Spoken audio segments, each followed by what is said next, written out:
안녕하세요. 오늘도 말씀 정주행 시리즈에 오신 분들을 주님의 이름으로 환영합니다. 오늘은 드디어 이제 사도행전 마지막 날이네요. 28장까지 왔습니다. 정말 다들 그동안 고생하셨고요. 오늘 28장 같이 읽고 묵상해 보도록 하겠습니다. 28장 1절부터입니다. 제 28장.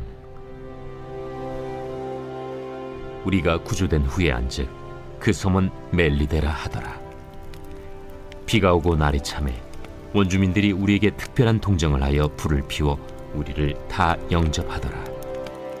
바울이 나무 한 묶음을 거두어 불에 넣으니 뜨거움으로 말미암아 독사가 나와 그 손을 물고 있는지라.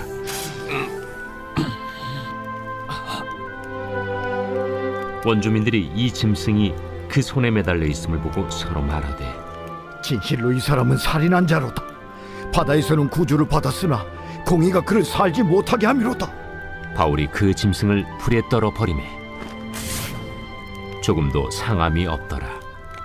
그들은 그가 붙든지 혹은 갑자기 쓰러져 죽을 줄로 기다렸다가 오래 기다려도 그에게 아무 이상이 없음을 보고 돌이켜 생각하여 말하되 그를 신이라 하더라. 이 섬에서 가장 높은 사람 보블리오라 하는 이가 그 근처에 토지가 있는지라. 그가 우리를 영접하여 사흘이나 친절히 머물게 하더니 보블리오의 부친이 열병과 이질에 걸려 누워있거늘 바울이 들어가서 기도하고 그에게 안수하여 낫게 하매 이러므로 섬 가운데 다른 병든 사람들이 와서 고침을 받고 후한 예로 우리를 대접하고 떠날 때에 우리 쓸 것을 배에 실었더라. 석 달 후에 우리가 그 섬에서 겨울을 난 알렉산드라 배를 타고 떠나니 그 배의 머리 장식은 디오스구로라. 수라구사에 대고 사흘을 있다가 거기서 둘러가서 레기온에 이르러 하루를 지낸 후 남풍이 일어나므로 이튿날 보디올에 이르러 거기서 형제들을 만나 그들의 청함을 받아 이레를 함께 머무니라. 그래서 우리는 이와 같이 로마로 가니라. 그곳 형제들이 우리 소식을 듣고 아비오 광장과 트레이스 타베르네까지 맞으러 오니 바울이 그들을 보고 하나님께 감사하고 담대한 마음을 얻으니라. 우리가 로마에 들어가니 바울에게는 자기를 지키는 한 군인과 함께 따로 있게 허락하더라. 사흘 후에 바울이 유대인 중 높은 사람들을 청하여 그들이 모인 후에 이르되, 여러분 형제들아, 내가 이스라엘 백성이나 우리 조상의 관습을 배척한 일이 없는데 예루살렘에서 로마인의 손에 죄수로 내준 바 되었으니 로마인은 나를 신문하여 죽일 죄목이 없으므로 석방하려 하였으나 유대인들이 반대하기로 내가 마지 못하여 가이사에게 상소하며 내 민족을 고발하려는 것이 아니니라. 이러므로 너희를 보고 함께 이야기하려고 청하였으니 이스라엘의 소망으로 말미암아 내가 이 쇠사슬에 매인 바 되었노라. 우리가 유대에서 내게 대한 편지도 받은 일이 없고 또 형제 중 누가 와서 내게 대하여 좋지 못한 것을 전하든지 이야기한 일도 없느니라. 이에 우리가 너의 사상이 어떠한가 듣고자 하니 이 파에 대하여는 어디서든지 반대를 받는 줄 알기 때문이라. 그들이 날짜를 정하고 그가 유숙하는 집에 많이 오니 바울이 아침부터 저녁까지 강론하여 하나님의 나라를 증언하고 모세의 율법과 선지자의 말을 가지고 예수에 대하여 권하더라. 그 말을 믿는 사람도 있고 믿지 아니하는 사람도 있어 서로 맞지 아니하여 흩어질 때에 바울이 한 말로 이르되, 성령이 선지자 이사야를 통하여 너희 조상들에게 말씀하신 것이 옳도다. 일러스되 이 백성에게 가서 말하기를 너희가 듣기는 들어도 도무지 깨닫지 못하며 보기는 보아도 도무지 알지 못하는도다. 이 백성들의 마음이 우둔하여져서 그 귀로는 둔하게 듣고 그 눈은 감았으니 이는 눈으로 보고 귀로 듣고 마음으로 깨달아 돌아오면 내가 고쳐줄까 함이라 하였으니 그런즉 하나님의 이 구원이 이방인에게로 보내어진 줄 알라. 그들은 그것을 들으리라. 바울이 온 이태를 자기 셋집에 머물면서 자기에게 오는 사람을 다 영접하고 하나님의 나라를 전파하며 주 예수 그리스도에 관한 모든 것을 담대하게 거침없이 가르치더라.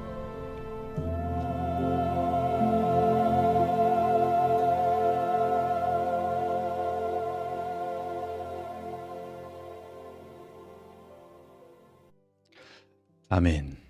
우리 28장을 읽어봤고 굉장히 웅장하게 28장이 끝나게 됩니다. 우리가 방금 봤던 것처럼 사도행전은 이제 바울이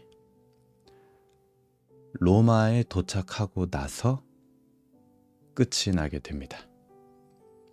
그 이후의 이야기는 이제 우리가 성경 곳곳을 통해서 바울의 행적들을 조금 따라가 볼 수는 있겠죠.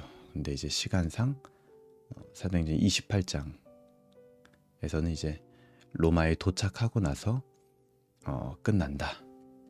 그렇게 보시면 될 것 같아요. 그럼 바울은 이 사도행전 마지막 장까지 무엇을 했는가? 이 사도행전 28장은 우리에게 무엇을 보여주고자 하는가? 그것을 좀 찾아봐야겠죠?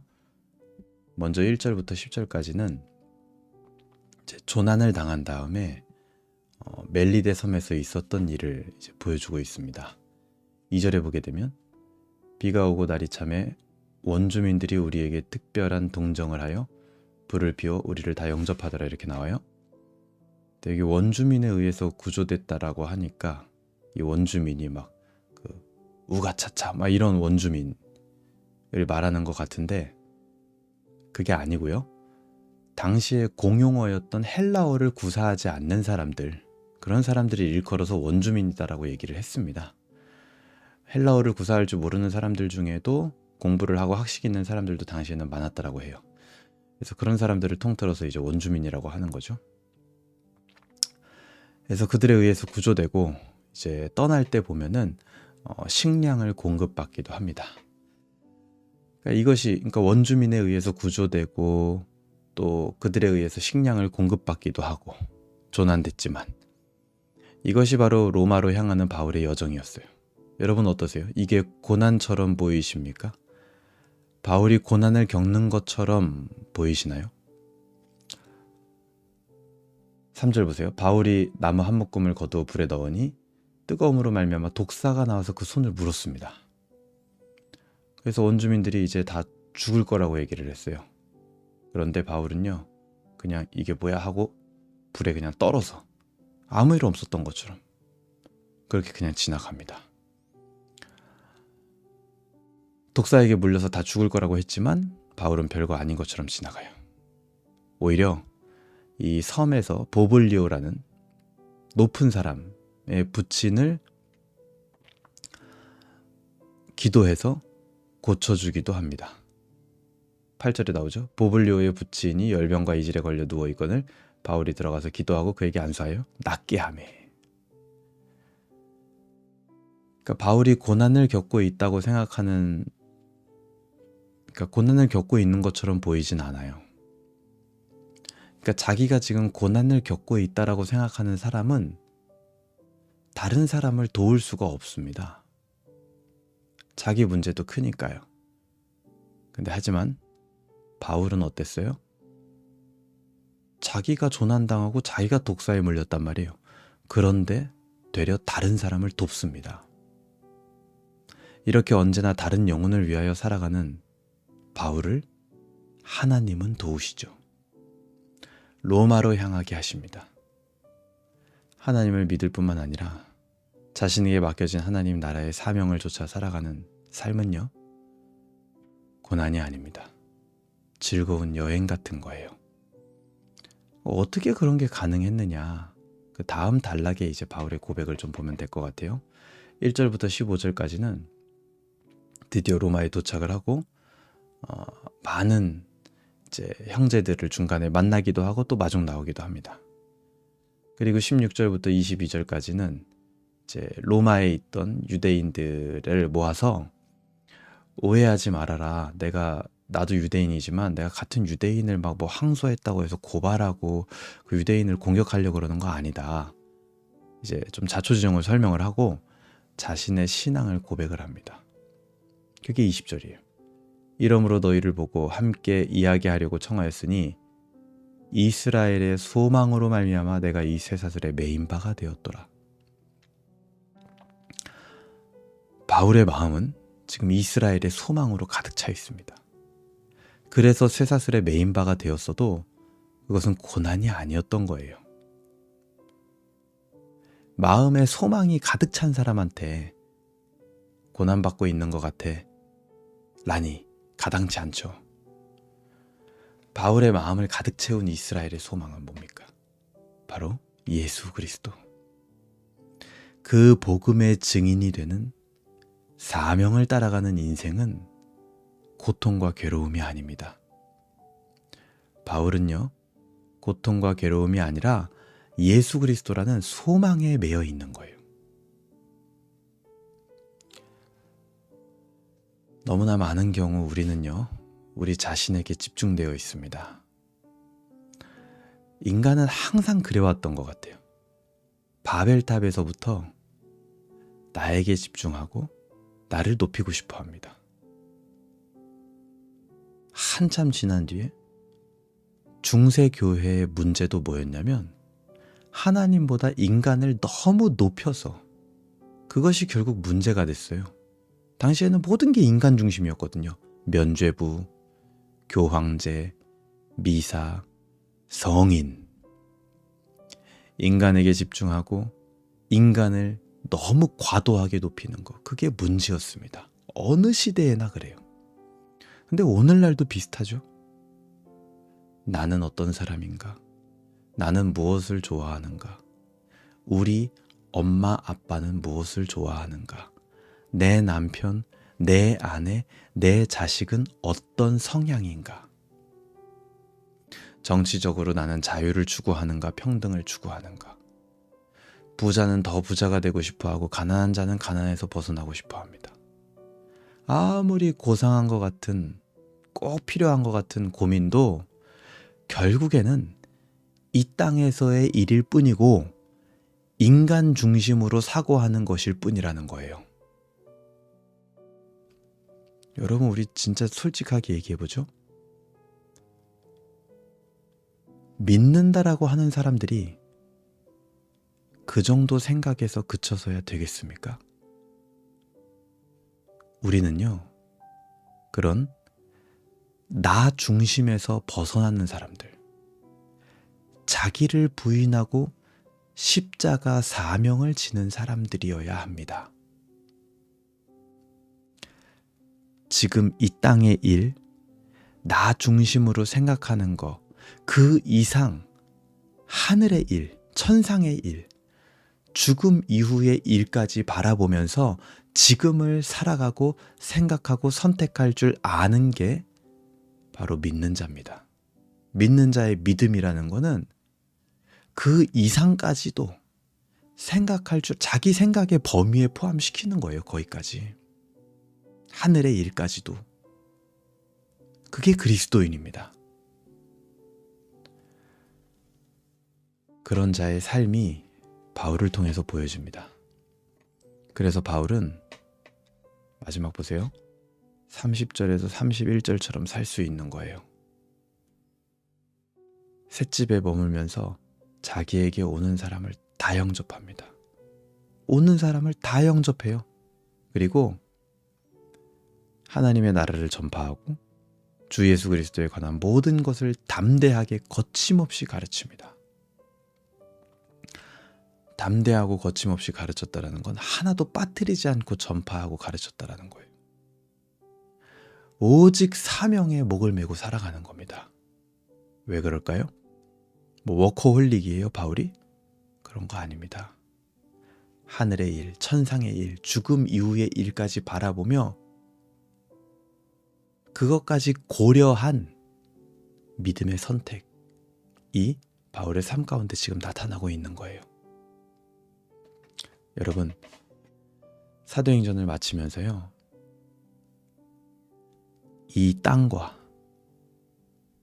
이 땅의 일들과 나에게 집중했던 것을 이제는 조금 넓게 보시기 바랍니다.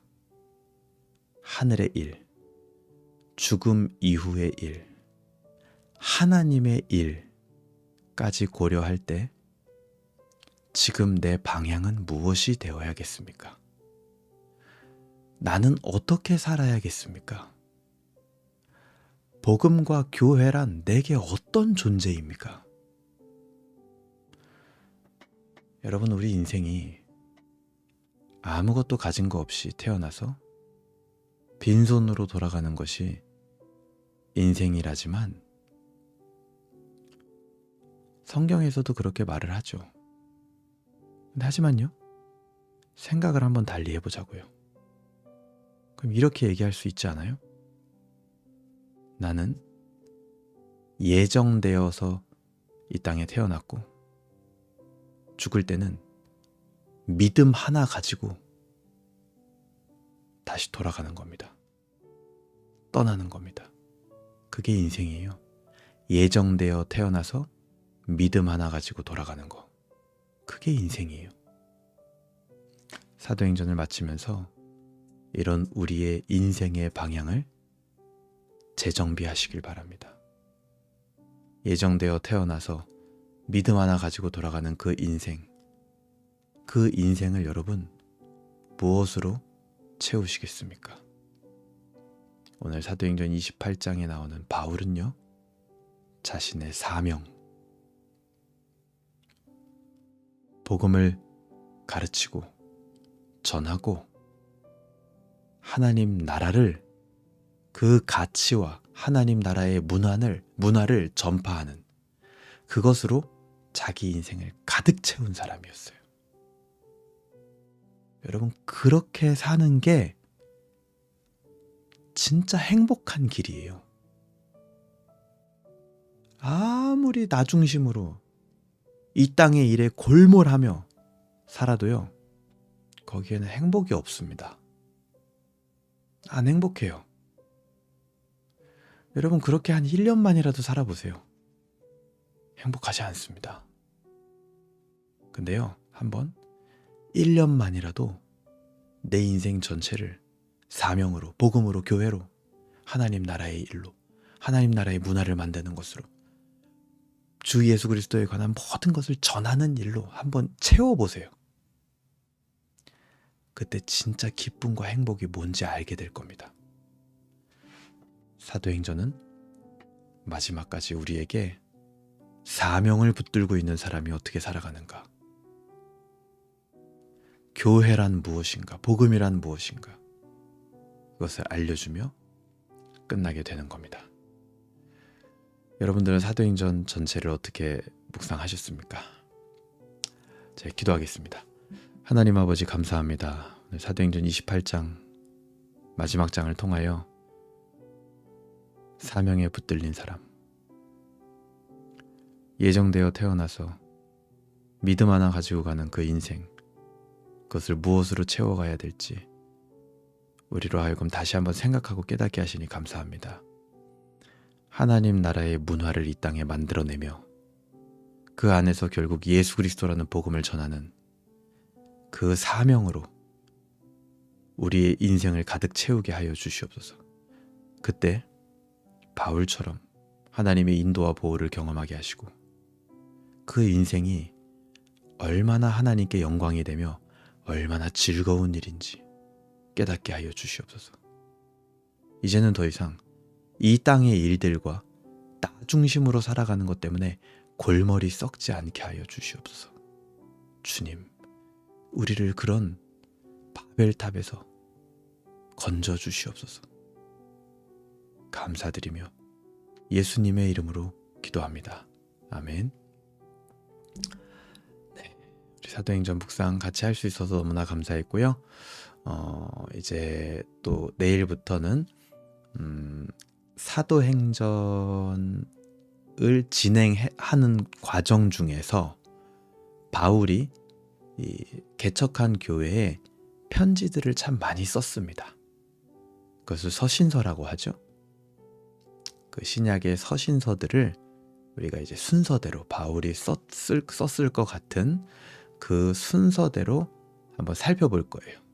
그러니까 사도행전의 시간으로 치면 우린 지금 로마까지 왔는데 다시 좀 앞으로 돌아가게 되겠죠?